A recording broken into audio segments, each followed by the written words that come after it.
경외라는 단어는 한문으로 공경할 경자에 두려워할 외자입니다.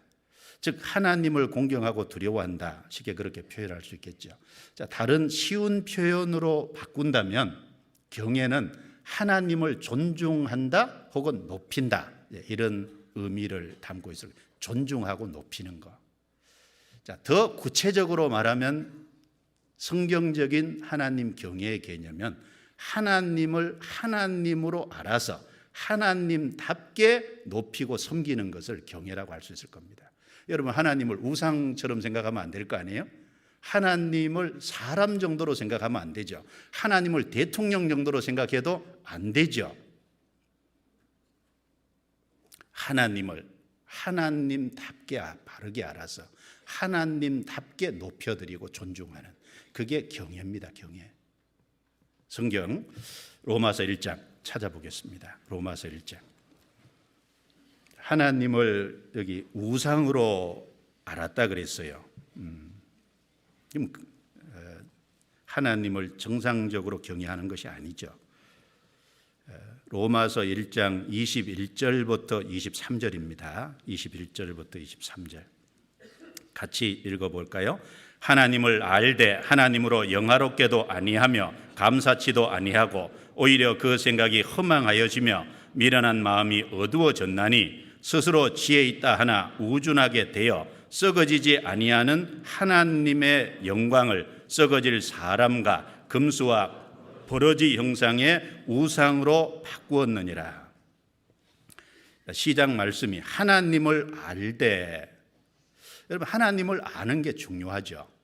근데 하나님을 어떻게 아냐는 훨씬 중요합니다. 그런데 여기 사람들이 타락되니까요, 하나님을 우상 정도로 안다는 말이지 않습니까? 그래서 22절에 보면 스스로 지혜 있다 하지만 우준하게 되어, 다른 번역에 보면 바보가 되어, 바보가 되어 썩어지지 아니하는 하나님의 영광을 썩어질 사람과 금수와 버러지 형상의 우상으로 바꾸었느니라.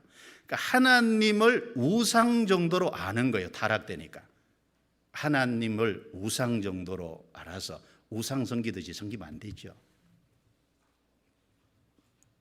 사무엘상 5장에 보면 이스라엘이 블레셋과 전투하다가 법궤를 빼앗겼어요. 그래서 블레셋 사람들이 이스라엘에서 빼앗은 그 법궤를 가지고, 블레셋 사람들은 다곤이라는 신을 섬기니까 다곤 신전에 들어가서 다곤 신상 옆에 하나님의 법궤를 뒀습니다. 그러니까 블레셋 사람들의 생각은 하나님을 다곤 신하고 비슷한 우상으로 생각한 거예요.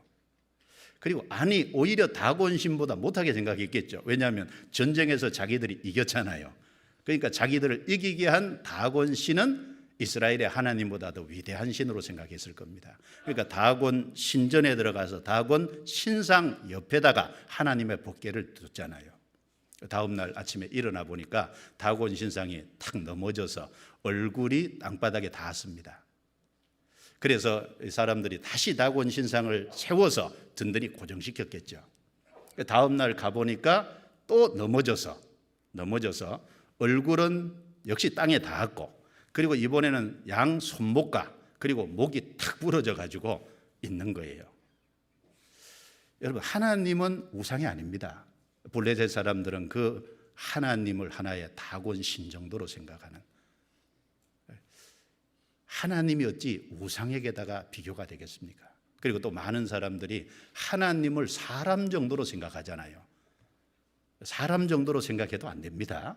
성경 말라기 1장 찾아보겠습니다. 말라기 1장 6절, 자, 같이 읽겠습니다.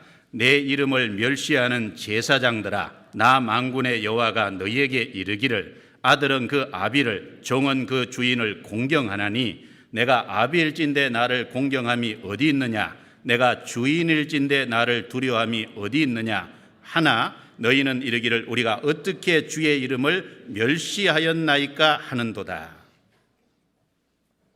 하나님이 이 말라기 시대, 예수님 오시기 한 400년 전이죠. 제사장들에게 말씀하시기를 내 이름을 멸시하는 제사장들아. 경외하지 못하는 건 당연하고 하나님의 이름을, 하나님을 멸시하는 제사장들이라고 했어요.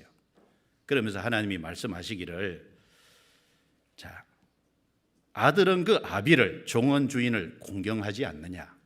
그런데 내가 아비 입장일진데 나를 공경함이 어디 있느냐. 내가 주인 입장일진데 나를 두려워함이 어디 있느냐. 무슨 말입니까? 이 당시에 제사장들은요, 하나님을 하나님으로 알아서 하나님답게 존중하고 높여드리지 못하는 건 너무나도 당연하고, 이 당시 사람들은 아들이 부모 공경하는 정도로도 하나님을 공경 안 했다는 얘기지 않습니까? 그러니까 부모 정도로도 안 여기는 거예요. 종이 주인을 바르게 알면 주인을 두려워하잖아요. 그런데 종이 주인을 두려워하는 정도도 하나님을 안 두려워하는 거예요. 그러니까 하나님께서 제사장들을 향해서 내 이름을 멸시하는 제사장들아 라고 하나님 책망하신 겁니다. 그런데 이스라엘 백성들은 하나님을 자기들이 어떻게 멸시하는지도 몰라요. 우리가 언제 하나님을 멸시했습니까? 언제 그랬습니까? 하나님 뭐라 그러셨습니까? 야, 생각해 봐라. 자, 총독도 안 받는 절름발이, 얼룩진 거, 병든 거, 이런 것을 나한테 제물로 드리지 않냐. 그거 너희 총독한테 드려봐라. 총독이 그걸 기쁘게 받겠냐? 총독이 그걸 간합하겠느냐? 여러분, 누가 나한테 선물 주는데 썩은 사과를 앞에서 주면 받겠어요? 그럼 무시하는 거죠.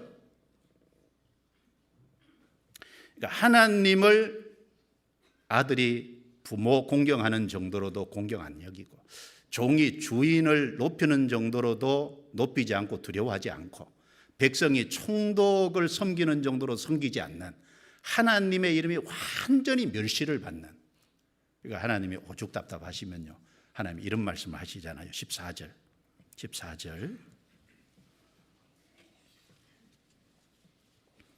자, 같이 읽어볼까요? 때 가운데 수컷이 있거늘 그 서원하는 일에 흠 있는 것으로 사기하여 내게 드리는 자는 저주를 받으리니 나는 큰 임금이요 내 이름은 열방 중에서 두려워하는 것이 됨이니라. 만군의 여호와의 말이니라. 하나님이 이스라엘 제사장들에게 나는 큰 임금이요. 하나님은 만왕의 왕이잖아요. 만주의 주예요. 비록 이스라엘 백성들에게, 제사장들에게는 지금 이렇게 멸시받고 있지만 내 이름은 열방 중에서 두려워하는 것이 됨이니라. 내가 얼마나 위대한 존재인지 너희는 진정으로 모르고 나를 이렇게 대하는 거다, 그 말입니다. 그런데 남의 얘기로만 생각지 말고 우리 자신을 한번 돌아보세요. 나는 하나님을 어느 정도 공경하고 있을까요? 나는 하나님을 어느 정도 두려워하고 있을까요? 정말 나는 하나님을 경외하고 있을까요? 하나님을 아버지 정도로도, 혹은 종이 주인을 두려워하는 정도로도, 백성이 총독을 섬기는 정도로도 하나님을 대우 안 하고 있다면 하나님이 우리에게도 뭐라고 하실까요? 내 이름을 멸시하는 누구야, 이렇게 말씀하지 않겠습니까?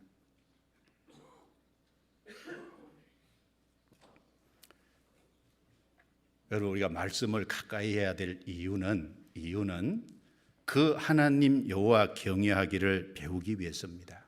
그럼 하나님을 정말 하나님답게 높여드리고 존중해 드리려면 먼저 기초가 되는 게 뭐겠어요? 하나님을 알아야죠. 하나님을 알지 못하고 경외할 수는 없습니다. 그래서 베드로후서 1장 2절에 하나님과 우리 주 예수를 알므로 은혜와 평강이 너희에게 더욱 많을지어다. 하나님과 우리 주 예수를 어떻게 함으로요? 알므로. 알아가야죠. 그럼 뭘 통해서 알아가냐는 거예요. 성경을 주셨고 성경을 통해서 알아가잖아요. 말씀을 안 배우는데, 말씀을 읽지 않는데 어떻게 하나님을 알아갈까요? 하나님을 알아가는 것이 없으면 경외하는 것도 할 수 없습니다. 성경 사무엘상 2장을 찾겠습니다. 사무엘상 2장 12절을 보겠습니다. 12절 같이 읽겠습니다. 엘리의 아들들은 불량자라 여호와를 알지 아니하더라. 자, 여호와를 알지 아니하더라. 자, 여호와를 알기를 원치 않았던 거예요. 참 이 엘리의 아들 홈리와 비느하스 두 사람은 참 자기 아버지가 제사장이니까 얼마나 좋은 위치와 특권에 있었습니까? 좋은 위치와 특권에 있으면서도 하나님을 아는데 힘쓰지 않은 것은 말할 것도 없고 알기를 원치도 않았어요. 그 결과가 어떻게 나타났습니까? 하나님께 백성들이 제사를 드리러 오면 그 제사 드리는 제물을 하나님께 드려지기도 전에 자기들이 먼저 취했잖아요. 그건 무슨 말입니까? 하나님의 제사를 멸시한 거예요. 하나님의 제사를 멸시했다는 건 결국은 하나님을 멸시하는 겁니다. 하나님을 멸시하게 된 가장 기본 바탕이 뭡니까? 하나님을 알지 않았던 거예요. 하나님을 모르기 때문에 하나님을 멸시하는 것으로 나타나는 겁니다. 17절에 이 소년들의 죄가 여호와 앞에 심히 크면 그들이 여호와의 제사를 멸시함이었더라. 그리고 건너뛰어서 30절 같이 읽습니다. 그러므로 이스라엘의 하나님 나 여호와가 말하노라. 내가 전에 내 집과 내 조상의 집이 내 앞에 영영히 행하리라 하였으나 이제 나 여호와가 말하노니 결단코 그렇게 아니하리라. 나를 존중히 여기는 자를 내가 존중히 여기고 나를 멸시하는 자를 내가 경멸히 여기리라. 하나님을 알지 않는 것은 멸시로 나타나고 그 멸시로 나타나는 것에 하나님의 보응은 나는 나를 존중히 여기는 자를 존중히 여기고 멸시하는 자를 멸시하겠다고. 결국은 엘리와 그 아들 두 사람 하루아침에 죽임을 당했지 않습니까? 블레셋과의 전투에서 다 죽었습니다. 자, 그러면 우리가 하나님을 경외하기 위한 첫 단추는 뭡니까? 하나님을 알아야 된다는 거거든요. 하나님을 알기 위해서는 하나님을 알 수 있도록 이 성경이라는 것을 하나님이 우리에게 주셨잖아요. 성경을 읽고 가까이 하고 말씀을 연구하고 말씀을 묵상하지 않으면은 결코 하나님을 알 수 없다는 겁니다. 그래서 말씀을 통해서 구원도 받죠. 그 다음에 말씀을 통해서 하나님을 깊이 알아가죠. 성경을 쭉 배우면 하나님은 우상이 아니고 살아계신 하나님이라는 걸 알게 되잖아요. 그리고 성경을 쭉 배우면 하나님은 심판자인 동시에 구원자라는 걸 알게 되지 않습니까? 하나님은 인간 죄에 대해서 심판하시는 분이구나. 그러나 죄를 돌이키면 하나님은 죄를 용서해 주시고 구원하는 구원자시구나. 하나님은 심판자인 동시에 구원자입니다. 그래서 우리가 성경을 정상적으로 배우면 내 죄를 발견하고 심판이 있다는 걸 발견하고 참으로 거기서 돌이켜서 회개하고 구원의 사실을 믿음으로 구원을 받잖아요. 자, 그리고 구원을 받은 이후에도 우리는 하나님을 계속 배워가죠. 여러분, 성경이 그냥 한 자리에 있으면서 받아 적은 게 아닙니다. 그냥 있는 역사 속에서 하나님이 기록되게 하신 겁니다. 몇 년 걸렸냐? 1600년 역사 속에서 하나님이 실제 일하신 것이, 하나님이 행하신 것이 기록이 되어 있다니까요. 하나님의 이름이 그냥 나타나 있지 않죠. 역사의 사건과 연결돼서 나타나 있는 겁니다. 우리도 성경을 가까이 하는 속에서 이 말씀을 먼저 배우고 또 그 말씀대로 우리 삶 속에 적용이 될 때 그때 비로소 하나님을 바르게 알고 하나님을 경외할 수 있는 겁니다.